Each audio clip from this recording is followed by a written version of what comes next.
I have to pee, but I'm going to hold it until after the podcast. Me too. Welcome to Still Untitled, the Adam Savage Project. I'm Will. I'm Adam. And I'm Norm. Hey. Welcome back, guys. Wow. Yes, I mean, I guess for regular listeners, nothing's changed. Nothing's changed. It's just another week. But I have been gone into the other side of the world, the far side of the world, for the last 31 days. So like New York? Australia, New Zealand. Wow. We toured the Behind the Myths tour to Sydney, Perth, Adelaide, Melbourne, Brisbane, and Auckland. These sound like made-up places. And they are all amazing cities, actually. Because Australia is so spread out and far apart, we weren't taking a bus this time on this tour. We were performing like every fourth or fifth day, which is giving the trucks enough time to drive the 1,200 miles. Oh, my goodness. It takes to get to where we are. So how many shows over how many days? I think we did like 14 over 31 days. Okay. When you tour the U.S., it's like every day or every other day. Yeah. Well, right? So when I tour this fall, when Jamie and I tour this fall, I think it'll be 26 cities in 32 days or something like that. Wow. That'll be, we work 6-day weeks. It's actually, the rhythm ends up feeling great.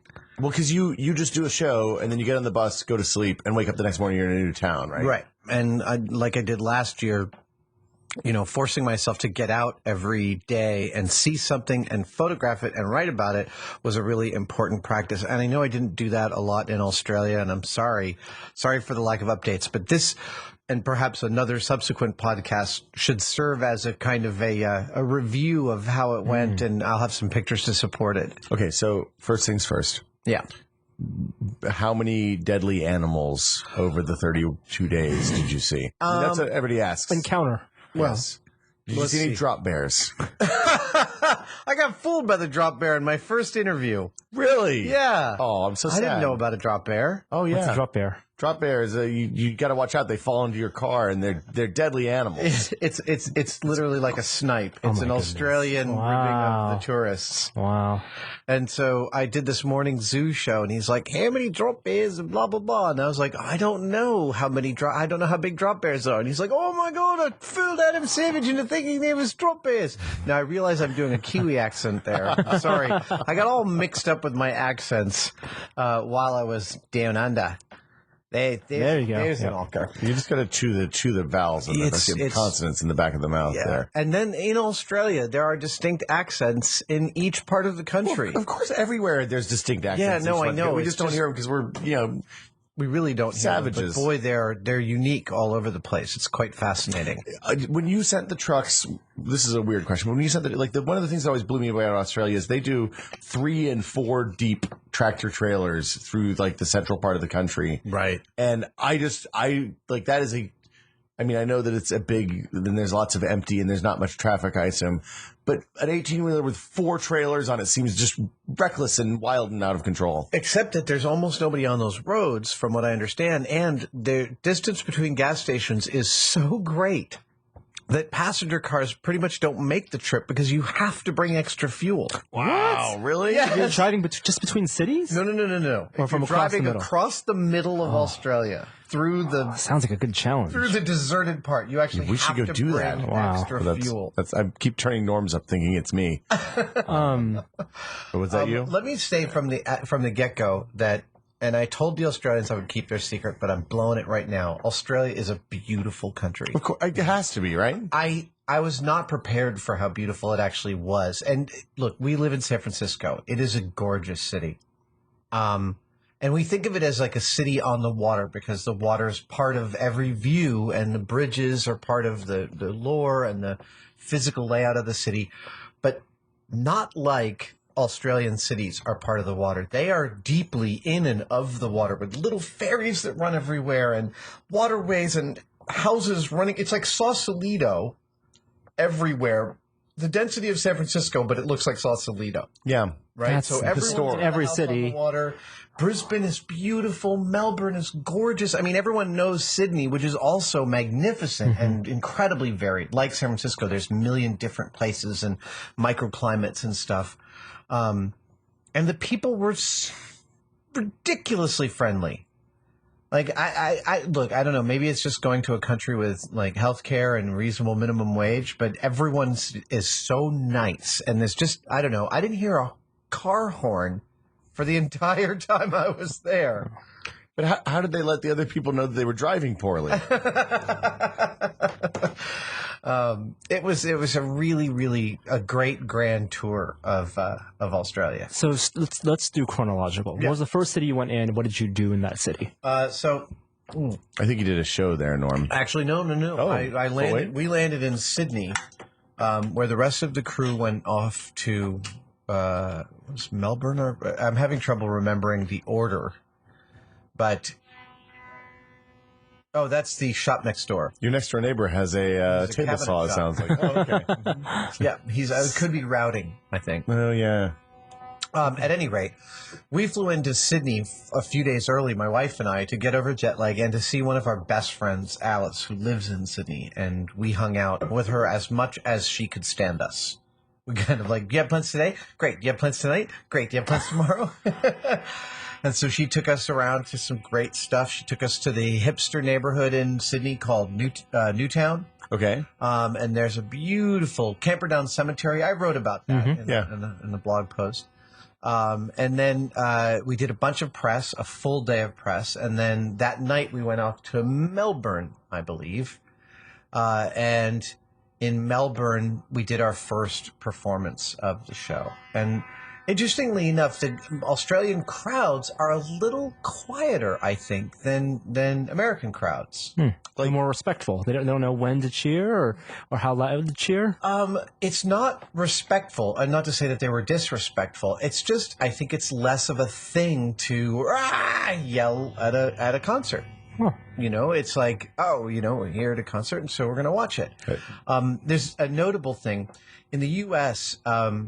You get a lot on stage by talking about the city you're in. People love it in the U.S. when you talk about their city. Hello, San Francisco. I mean, it's a great way of bringing the audience closer. Hey, they love that discussion. Australia, that's not really. Sure, yeah. They don't have a real sense of pride about the place that they live. I don't think it's a lack of sense of pride, but perhaps just a different way of expressing it, or maybe just a resistance to cheap bags. Cheap audience pandering. Yeah. Sure. Also, surprisingly, the New Zealand audiences were louder than the Australian audiences. Really? Yeah. Well, I mean, they have long musical history, and I think of Kiwis as being more restrained, but apparently not from the stage. Wow. So fair enough. MythBusters the idea originated from Australia. So it is. It's produced out of Beyond Productions in Sydney. The response or the fan reaction and your interactions with the audience, what is that like? On that front, it was great. It was a good portion of every audience knew that we were an Australian show, and we talked about that at every performance, that we consider the show's sense of humor to be deeply Australian in that Anglo-Saxon taking the piss way. Mm-hmm. So after Melbourne, I think, how did it work? I think Melbourne, then Adelaide, then Perth, then Brisbane. But I could be wrong about that order. We're not going to judge you. There's not a quiz. Don't judge me. It was a long trip. Yeah, it's been a while, too, since that leg of the trip. So. Also, Thing 1 and Thing 2 came with us for the first 2 weeks of the trip. Your children. My children. And then we sent them back on their own. Huh. Wait, what? You sent them international? Did they have to? Did they connect through whole America or through, like, Singapore or something? No, they flew from Sydney to L.A., Oh, okay. They went through customs in L.A. and then got in a plane and flew to San Francisco. They could have dropped off in L.A. and that's it. That's the last you would have seen of them. No, but become celebrities of their own. Thing 2 knew enough to pull Kevin Mitnick's business card out of his wallet before going through customs in L.A. Okay, that's good. So for those uninitiated, Kevin Mitnick's business card is a set of lockpicks, laser etched into stainless steel. So we were on a flight this morning my wife and I were on a flight with our daughter this morning from Portland, and saw a friend on the plane. He was like, "Hey, I'm going to tell you something that's going to really destroy your world." And he was like, "One day she's going to get on a plane without you." Oh man, you are a bad person. So what did you tell them before? Is this the first time they've flown I mean, I know they've flown unsupervised first time they've flown internationally alone, but they have flown by themselves many, many, many times. I'm actually kind of astonished how much they have flown When did you start that? I mean, I don't mean to get into like parenting business. When here, did I but- start flying them alone? I think the first time they flew by themselves, they flew up to Seattle to see their maternal grandmother, Noni. And It was this might have been 9. both together? Yeah, Okay, so they at least were a team. they were a team. 2 brains working instead of just one. That Thing seems 2 like did good. not like it. He doesn't like the takeoff. He didn't like the takeoff. Okay, but he had flown before. He had flown before. Oh yeah, they've been flying since they were 6 Yeah, months I old. gotta imagine. But this flying alone on Southwest from San Francisco to Seattle, that was intense for them. So did you make sure that they knew not to make jokes going through customs or to talk about the drugs that they'd ingested or on any of this that trip? stuff? Yeah, Yeah. They already know. No Okay. joking. No nothing. it's not a funny It's place. liberating, I'll tell you, to fly for the first couple times on your own. Oh, actually, the time that got me was, see, when they fly alone when they're younger, the airlines have a whole system in place. Yeah, the unaccompanied minor. Yeah, and process. you go to the gate and you wait while the plane taxis and takes off. You as a parent or the guardian has to stay there, and then someone meets them at the gate and walks them all the way to you. It's this whole process. Like there's and it's signing and ID checking and all sorts of It's stuff. very gate to gate, and it's very thorough. If you have to transfer, they take you as I did this as a child. They took me to a little room someplace Right. where they had cartoons and like 15 different age kids, and we had to wait in limbo. And then when it was time to go board the plane, we went back to the gate, and when we were on the next plane, Airports so- don't lose children. maybe even sometimes, but you think you'd hear it on the news if they did. So at a certain age, they start to get old enough to fly by themselves, depending on the airline. And for some, it's 13, for some, it's 14, and for some, it's not until 15. And it's also depending on the kid too, right? I mean, like It depends on it depends on your feeling about your absolutely. child, right? Of course, it depends Yeah. on your parents' feeling about their kids' Yeah. ability to manage going through the airport. But when Thing One had to go to do something, I can't even remember what he had to do. Oh, he was going away for a meditation camp. He does a meditation camp a couple times a year. Okay. And it was the first time he was flying an airline in which I didn't need to escort him to the gate. So I just drove him to the airport and we walked to security and I watched him go through by himself. I got all choked up because it was like, there he goes. You stayed until he's through the metal detector, picks up his bag, I'm like turns around and yelling, waves. 57B! Well, and there's multiple stages of that too. Like a direct flight to Seattle, where you don't have to make a big change in a huge multi-terminal airport, is a completely different thing than like flying through Chicago or Dallas. Atlanta or even Dallas. Chicago or LAX. Yeah. Transferring between airlines Yeah. and LAX, if you're not on the same airline, dude, that can be a while. I went to Heathrow. oh Jesus, Or as I refer to it, children of men. what is it? Amsterdam. oh, Wow. oh. Yeah. Okay, so back to Australia. So back to Australia. It was funny. We spent 2 weeks with them, Mrs. Don't Try This and I, with the Thing 1 and Thing 2. And of course, because you're traveling with your kids, you yell at them all the time because they're Yeah. screwing up and their hotel room smells like boy sweat and dirty I clothes. can only imagine. Oh, it's a horror show. We actually wouldn't let them have their room cleaned. Wow. Because it's wrong to do that to a hotel well, fair cleaning enough. person. I mean, To have to step into that room full of boy sweat and Doritos ground into the carpet. So what we did was for each hotel stay, I think they stayed in 3 different hotels. They had to clean their room at the end, reasonable enough so that it could be clean, and then we left a nice tip for the cleaning lady. okay, fair enough. I mean that works. Look, it's also, we're trying to inculcate them with a value of like, people do this. Yeah. You can't just go to a hotel and like drop Yes. your clothes everywhere and then someone else. I don't think it's right I personally don't think it's right for a 15-year-old to go to a hotel where it's like, yeah, I can do whatever the fuck I want because someone's going to clean it Right. up. Nope. Look at, you'll never believe what I use these washcloths for. I don't even. It's the That's Upworthy the other headline, reason, right? Yeah. That's what the tip No, for. I was okay. Oh my god. Oh wow. I Oh, the apologize in places you will advance. go. So then Julie and I did a couple of my wife. I know I said, Mrs. Don't Try This. Julie and I did a couple of hikes while we were in Australia. When we were in Perth, we got sort of stir crazy at hotel living It's a very hard way to travel because it's almost like a vacation because you're only working every fifth day, but it's not quite because you're working every really third day because there's press to do and there's travel days and there's a lot of stuff going on. And stuff going on back home. And Right. And so when we landed in Perth, we were both kind of like crazy. So we drove down south. We drove down south of Perth to a cape called Cape Naturaliste. It's about 3 hours south, and we stayed at this beautiful lodge owned by the Pullman Group hotel company. And we set out in the morning from the lodge on a thing called the Cape to Cape walk. Now, the total walk is 158 kilometers. We did 15 kilometers. Okay. Which is a lot, actually. That's a long walk, yeah. It was just under 10 miles, and we were beat at the end of the day. We stopped at a hotel called The Caves, which was absolutely gorgeous. And then we caught the taxi. So we caught the taxi back to our hotel, and now that grammar joke's gone. Spent a nice night there, and then drove back to Perth the next morning. And it was a lovely way to we love road trips. We love driving, even if it's on the other side of the road. That's a fun adjustment if you're not used to it. It is. I've actually gotten pretty good at it. We did some traveling in Scotland a couple of years ago. The only problem I have is that the roads are so tiny. They're narrow. I've never been to Australia. Like no shoulders, or like the lanes are small? No, there's lots of shoulders, but the lanes are narrow. Oh, wow. Small cars, too. Small cars, but it's also really rough on the passenger.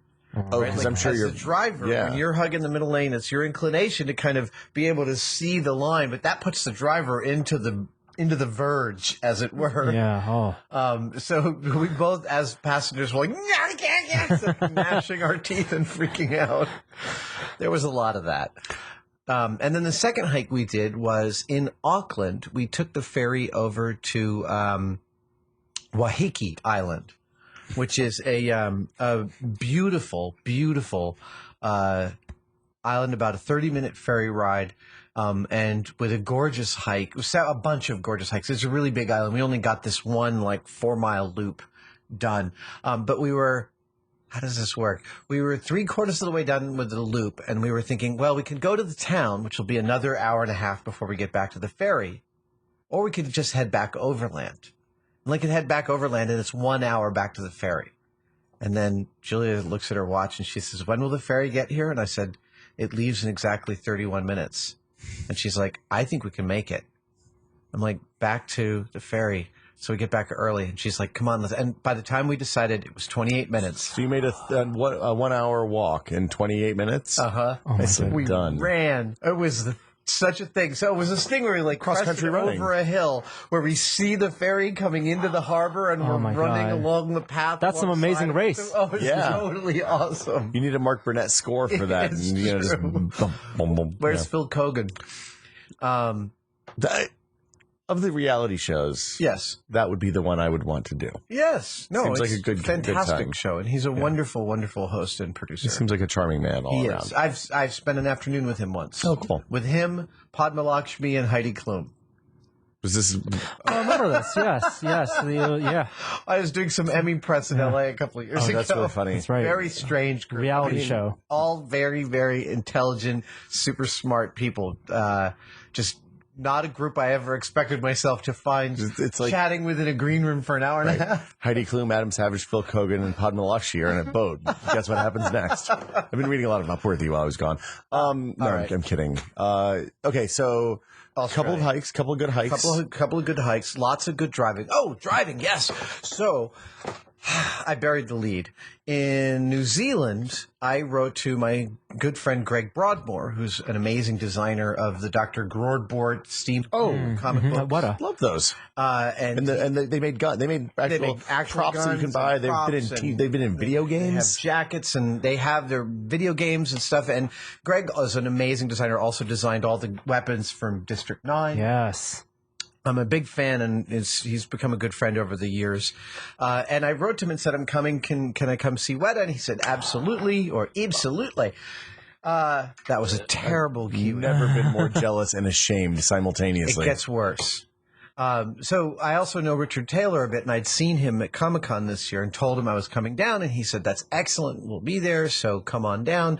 And Richard and Greg walked me through dozens of shops with hundreds of people working on every imaginable thing. I met Peter the Master Sword Maker. I met I saw all these sets from Minas Tirith, several sizes and boats, the Venture from King Kong, 25 feet long. Can you describe that facility? Yeah, well, like, what's and that the installation? entrance? Yeah, Well, like you're driving down the road. It's Is it not grand? one building. It's actually a host of buildings over in this part of Wellington, and I can't remember the name of the area of Wellington that it's in. And I know there's a bunch of Kiwis yelling at the podcast That's right fine. now. That's what podcasts are for. With the radio in your car.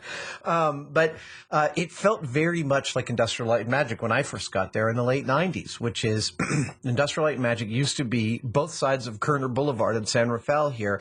All the buildings. Just pointed to any one, and there was a George building. You start with one, and as you expand, you just Right. go, oh, So we'll lease that building. There's that digital, one. that's as a shooting opposed, stage, that's another shooting stage, that's a machine shop, there's a camera department, that's the model shop, and it's the same thing over at Weta.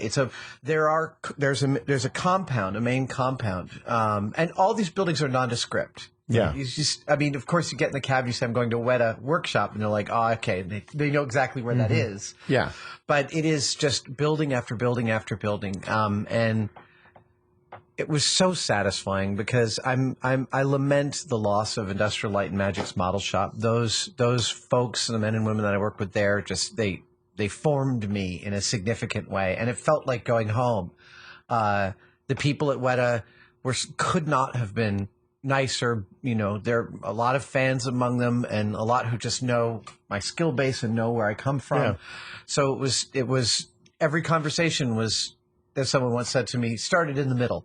I assume you have a little bit different experience than a civilian coming through on a tour like that or on a visit like that. Yeah. But okay, so I think we should at some point spend a whole time talking and about I have Weta. pictures. I actually have some pictures. yeah. So let's do a podcast. And about if you give me the Weta. pictures, I'll put them up and we can watch them on the laptop and then we'll show them on screen. But I also, The future. Yeah. We also then Peter Jackson joined us. What? That makes a lot of sense because the third Hobbit movie Yeah. is still coming out. So this is interesting. And he turns out to be very similar to Guillermo and I in his prop collecting habits. And Oh we my went goodness. to one of his caves and spent One about of his caves. about 2.5 hours geeking out over all sorts of props and objects and things. He has an unfathomable collection of amazing stuff. Oh my god, Peter Jackson. Yeah, cave. When you hit Peter Jackson's cave or Guillermo's house or whatever, like, does the same thing happen to you? Yeah. That happens to people when they walk in here, where you just kind of be like, with myself. Wow. make the face or Yeah, and then I'm trying to have a conversation with someone while I'm just staring. I mean we literally. I mean, I watched that happen a dozen. I'm sure you've seen that happen hundreds of times at this point. Absolutely. And like it happens to Everybody who walks in. I assume that if it doesn't happen to something, either they're completely overwhelmed and just kind of frozen, which you've talked about before, or they're bad people and you shouldn't associate with them. Hostile. Yeah, it's not good. Some people don't like being overwhelmed. That's okay. I'm okay with that. Wellington, interesting, because I've been there once. Yeah. And I was there in between the release of Two Towers and Return of the King. Yeah. And the city was actually decked out to celebrate the success of those movies and the cultural phenomenon. I think in the middle of one square, they had a giant, like 30-foot statue of an orc or, or a troll or something. Yeah. Was that city also No. in But full everywhere Hobbit you mode? went in New Zealand, everybody. I can't say it would be wrong to say that everyone laid their claim on Peter Jackson, but it's really clear that the entire country takes a great pride in having played such a central and important role in such a great series of movies. I mean, the Lord of the Rings films are just so important and so beautiful. And New Zealand, in all of its ecosystems, it's an astonishing country. For the breadth of climates that it encompasses, and so just to continue on, and we'll cover the Weta visit in another podcast. But that night that I was finished, I spent about 7 hours at Weta, all told, and that after that, I took the cab back to the hotel, got in a car with Julia, and we drove north for about 3.5 hours to the southern end of the biggest lake in the southern hemisphere, Lake Taupo. It's the big body of water right in the middle of the North Island of New Zealand. Okay. Sadly, we did not get to the South Island, which is apparently its own unbelievable thing. Is it a completely different ecosystem, or is it? It's very different. What everyone in New Zealand says, smiling slightly, is, "Oh, it's totally different." I don't know what exactly. That's where the dinosaurs are, I guess. Right, I don't know. Yes, it's Isla Nubla. Isla Nublar. Yeah, there you go. Isla Nublar. At any rate, we didn't realize as we pulled into the hotel that we'd spent the last hour driving past Mount Doom in the dark. Oh, Because Tongariro Park is there and the volcano God. that was Mount Doom, which is at this time of year covered with snow Yeah. and mostly lost in the clouds. So the next morning we got up at this beautiful bed and breakfast, and the proprietor showed us a couple of great hikes, and we drove back down south to a couple of beautiful little hikes in Tongariro State Park, which is like looking up at this beautiful volcano. We went to this waterfall where part of The Hobbit was shot, and then we spent the rest of the day driving up north back to Auckland. Now, when you're driving up through the center of the country, you can take Route 1 is the big highway. It's the 2-lane road that heads all the way through New Zealand. But past Lake Taupo, you can actually take these little side roads all the way north. And that's what we did through farm country, all these little tiny hilly roads. Sheep farms, cows. Yeah. It was like everything you saw was so beautiful. You were like, oh, look. And at a certain point, we like passed this field of baby sheep playing with each other with their little furry fetlocks dark and like they look like they were wearing leg warmers, and Julia was like, now they're just showing off. Come on. Oh, and there's a sign that says Hobbiton this way, because that's where Hobbiton is. Right. We didn't even go. We didn't need to. It all looks like Hobbiton. Little wisps of smoke rising up from the countryside. I mean, just absolutely jaw-droppingly cool. So but I mean, both Australia and New Zealand are kind of sparsely populated by our Northern California standards. I mean, Yes. the cities very obviously are sparsely. dense, but if you average it over the whole landmass, Oh, then- no. then New Zealand's There's the same number of people in Australia as in California. right, and New Zealand is like what 16 million people or something. It's very small. 4.5 million people. Right, I knew it was not many. Off by a factor of 4. Nice job, though. Did you?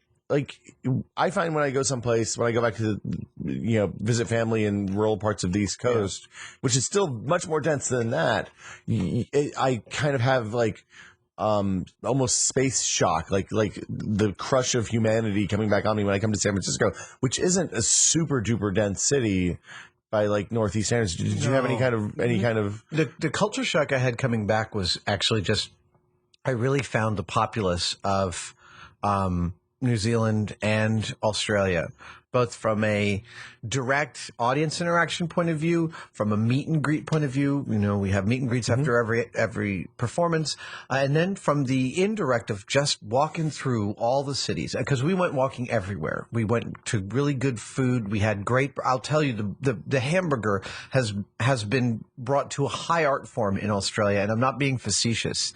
There's some really good food happening in all of the cities we went to. Describe the hamburger, the best one. We had, I'm really hungry, so I'm interested. many different amazing hamburgers. In one place, this food truck place in Auckland, they cut up beets and put them into the burger patty. Okay, I'm feeling this so far. It was phenomenal. It was like bloody, right? It looked bloody. Oh, fantastic! Beets are awesome and taste good. Oh, they love beets down under, Oh. and and in New Zealand they love beets significantly. They were in a lot of the food we were eating. The fries, I mean, I don't mean to say that it's all stadium food, because it's not. Right. But in general, the populace was incredibly happy. I mean, really, that was really notable. It was just good-natured countries. Things were good. Things were good. what do most people do there? It depends upon the city you're in. There's big cosmopolitan cities like Sydney and Brisbane, where it's like, they have They have all sorts of things that you'd have in a city. They Normal have city the arts, and jobs, they have, in Perth, it's a lot of mining. There's a lot of people making a lot of money in mining. Apparently, the economy in Perth is similar to what's going on in North Dakota, where, even mid-level jobs pay really well because it's hard to find people to fill those jobs. There's a lot of You're talking about the fracking boom, right? yeah, the fracking boom in North Dakota. So coming back into the United States, where in general, walking down the street here in San Francisco, especially in my neighborhood in the Mission, there's a certain level of aggression. And I don't mean to say, I want to be careful about saying this. I don't mean to say Americans are aggressive. It's more just like there was a gentility to the populace of Australia and New Zealand that I found I don't find in my city right now, and that makes me kind of sad. It's the thing that I found the last time I went to Canada is something as simple as when the crosswalk is counting down and it has 10 seconds left, and somebody's turning right out of the street that it has the green light right now. Yeah. The Canadians stop, motion the car through the traffic light because they're like, "Well, pal, you're not going to get through if I start walking, even Right. though I could totally make it." Yeah, there's a lot Like of that. just general common decency. There was a lot of common decency. That being said, I can't even describe how much we missed our dogs. Oh, I can't imagine for a And month and a half. Norm was a total mensch, an uber mensch, and Norman, can I say her name? Yeah, sure. On the radio? Yeah. Norman the radio. Donica stayed in our house with the dogs for a I got couple of the the weeks. house sit. We call her his special lady friend on the other show. Special lady friend. And it's awesome having Norm stay at your house, by the way, because he takes awesome pictures of your dogs in your house. I love dogs of my own. Well, time to take more photos. Yeah. That was so really, good. that was like one of the best fringe benefits of having you stay there. It was great. So luckily we didn't have to board the dogs for more than 2 days for the whole time. Oh, that's awesome. Because they turn into monsters if you board them for like 5. I mean, my Super dog stressful for them. Yeah. and they like we take Chloe when she gets boarded to a place where it's like it's daycare basically, Right. So she runs around in a pack all Yeah. day, but 5 days of that and she comes back an absolute monster. So, she's called the wild. She's snarling, and Yeah, it takes 2 or 3 days to get her back to normal again, and Right. kind of calm her back down. So, And we just lay down and let the dogs lick our faces for like an hour. I'm sure they were thrilled to Oh see my you. God. They're practically, how Huxley, my bigger dog, when he gets excited, he kind of squirms from side to side. And we were like joking, he's going to hurt his back, like bending with glee. And actually, when I sat down in our foyer to receive him and be like, "Oh, come here and lick my face," he has all sorts of different excited sounds. He can be like, when he sees people he particularly loves. But when we came home after 5 weeks, he was like, oh, it was such I've never heard the sound. It was like, oh God, why did you go away for so long? Do they get mopey? Like my dad's dog when he I don't know. Oh, Did they get got mopey. They got They're mopey? mopey at least for a couple days. like just Very laying by the mopey. door Yep. waiting. Oh, yeah. That's so sad. The mopey dog is the saddest dog of all. I'll tell you about food also in Australia, New Zealand. Here's a place that we went to in where was it? In Auckland. Okay. This is Cafe Hanoi. Okay. Phenomenal Vietnamese food. Like, I think out of 31 days, we had 5 meals that weren't Asian food. The thing is, Asia is a 3-hour flight, Right. Yeah. right, to Bali or Vietnam. It's like going to Vegas here. Right. It is Or just Hawaii, I guess. everyone goes all the time. And the food, the Asian food, is just of an order we just don't get here.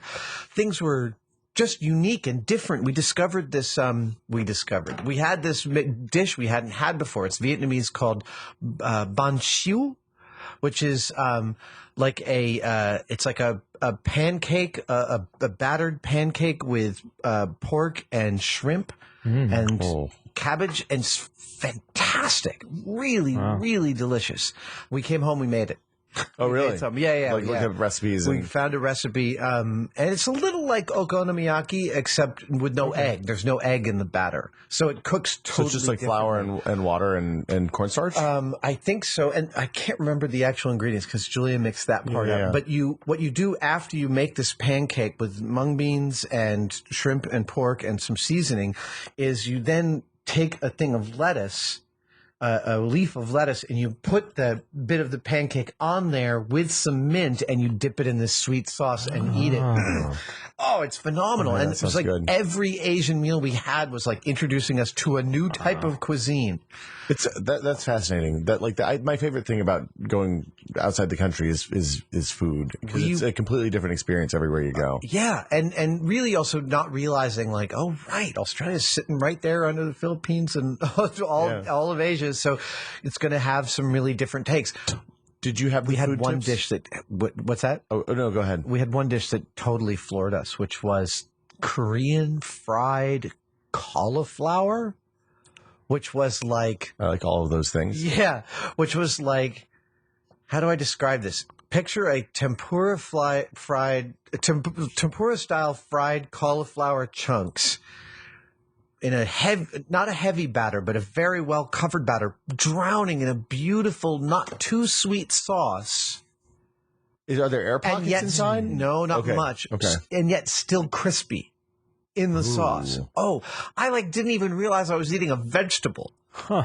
And then we ordered a second one. We're like, we have to get this again because this crap is off the hook. I didn't think about it enough the first go round. No, So let's exactly. pay attention. We did a this time. bunch of that. We did a bunch of that. Did you make a list of all the restaurants? I know you got business cards. And I think Julia has a more comprehensive list. I will. yeah. I have some photos of a couple of places we ate that were particularly notable. You know what I've started doing over the last few years is I add it only works if there's Yelp, but I just bookmark stuff in Yelp that's good. Yeah. So anything that I've been to, like if I'm in a city that I've been to before and I've had good meals, I can just go hit, hey, here's what's near in the bookmarks, and you get a list of like 5 awesome things. Yeah. And thanks to the California legislature, you can no longer be sued for a bad Yelp review. Thank goodness. Thank goodness we passed the law back on Yelp. exactly Common what sense. everyone already knew. Jeez. Did you have the roadies on, since you weren't on the buses and had that, did you, like, when you were on the U.S. tour, you kind of asked the guys who were on the crew setting up and taking down, helping you guys do the show every night, and they all knew, like, awesome places to eat around the country? No, in this case, most of us were brand new. And Julia's got the nose for that. She goes to different food blog sites and she's got the nose and goes and finds the good stuff every she single found time. the Southern Hemisphere equivalent of Chowhound or whatever. We did have one. We crossed over with 2 other tours. We were in the same city one night as the Bob Dylan tour. He was touring Australia, New Zealand. And on another night with the Queen tour. Brian May was touring with Adam Lambert. And on the Dylan tour, they were incredibly gracious. Our tour manager and Dylan's tour manager know each other, so they invited us over to see the show. Oh, that's awesome. I brought Thing 1 and Thing 2, who were totally blown away. But more than that, they were like, you got to come eat with us because our caterer is unbelievable. And they found them in New Zealand. So when we went to Auckland, we made sure to hire the same caterer. Oh, nice. The food was fantastic. Nice. That is one thing that the touring companies really do also strive for is excellent catering. I mean, I have to imagine that makes it, like, if you're doing this for 30 days in a row, 26 to 30 days, like, eating bad food is the most demoralizing thing in the world, and it'll get very everybody in a pissy inexpensive mode. morale. Yeah, when you consider the overall thing. So, and not just for you, but for everybody on the team. Exactly. Because a lot of people. Exactly. I actually got a nice at the end when we saw the Queen show. The tour promoter Paul Dainty, who is the co-promoted the tour with our tour promoter Magic Space down in Australia. Paul brought me back into his office at the end of the Queen show and introduced me to Brian May, which was totally amazing. And they had, excuse me, Queen had just spent 3 months touring. The New Zealand show was their last show before going home. And he said, he said, when is your next tour? And I said, December. And he said, how many cities? And I said, 26 cities in 31 days. And he said, oh, man, we don't do that. My hat is off to you. And I thought, I got a tip of the hat for some rigorous touring from Brian May. That's pretty cool. That's awesome. That is awesome. I don't think there's a better place to leave it than that. No, I think so. Oh, wait, I want to mention, I read a crap ton of books while I was on the trip. And a bunch of great ones. Can we do a podcast about it? We can totally do a podcast about it, but I just want to tell everyone right now after this podcast, go read The Martian. Dude, I told you to do that 6 months ago. It's really good. It floored me how much I loved it. I read it in one plane flight. It is a super fast read, and I was up until 4 o'clock in the morning finishing it after starting it at like 3 o'clock in the afternoon. I'm going to read it again. Oh, here's what I also got to see. I saw Chris Hadfield. He happened to be at my hotel. Way to bury all the leads. And you met Elvis after that, right? Jesus. And Hadfield said, you got to listen to it. Hadfield's wife, Helena, said, you have to listen to it. The reading of it. The audiobook. The audiobook is fantastic, apparently. So I'm going to download it and listen to it. Oh. Okay. I don't know. It might be the author, but apparently because it's all first person. Yeah. Right? It's all first person narrative. And that's a good, and a lot of people, that's the easy way to get into a book. It's totally the easy way to get into a book. And look, there are some books that I think are better listening to them. Hitchens' God is Not Good. Neil Stephenson's so good An Anthem. listening to him. Oh. Because they do the chants, and you could, like, my idea of what the chants were in that and what the chants were as intended. Yeah. Completely different. Yeah, really and that's great. I listened to American Gods with a full cast recording. Yeah, and everybody should read American Gods. American Gods is 99 cents on Kindle pretty much all the time now on Amazon. Go get it. Just go get it and read it if you know. But we should do it. But The Martian. The Martian's the book I want to say just killed me and was so amazing. The setup, the first chapter, maybe chapter and a half of that is so. It is an unbelievable first chapter of a book. And you have to read it. I'll read it so we can do a cast on it, because the thing about it is everything in it is technologically feasible now. It has been for 10, 15 years. And what that does is there are no leaps of like, and then I grabbed the hollow spoon laser beam and fixed. No. It's not even. He doesn't cheat. Or at least I didn't see any place he cheated. There's no cheating. Did Hadfield agree? He totally agreed. He was like, I want to know who that guy spoke to at NASA, because he clearly knows his stuff in a deep, deep way. Hadfield wrote one of the blurbs on the back. Well, and he clearly, like, from talking to him about, because when we were talking to him about eating asparagus in space, he was like, well, one of the things we have to figure out is how to do food in zero G, because you can't cook food and we can't do enough prepackaged foods. We got to, something's got to give, and we got to figure that out. So there was this funny moment. So the way somebody texted me and said, you know that Hadfield's in Sydney, and I think he might even be at your hotel. And whenever that usually gets said, it's not the case. Right. But I texted him, because text still works even internationally. And I was like, are you in my hotel? I'm in room 1901. And I sent it. My phone rang. And I practically like the room phone? Yeah. Nice. And he was like, I'm downstairs. That's amazing. That's so good. Okay. Now, hold on. I'm gonna say this again. Yeah. And I'm gonna. Do you have anything else? No, I think that's it. Okay, well, I think that'll just about do it for us this week. Anyone like a cupcake? Oh, no, that's just me. They have such good cupcakes. We'll be back next week with another edition of Still Untitled. It might be a bookcast. It might be a bookcast. It might be another Guardians of the Galaxy. Spoiler cast. We should totally do that. It could be Australia. I kind of want to go see it again before we talk about it. So you want to do that tonight? I'm sure my kids would be willing. We'll see you guys next week. Bye, guys. Bye. Bye.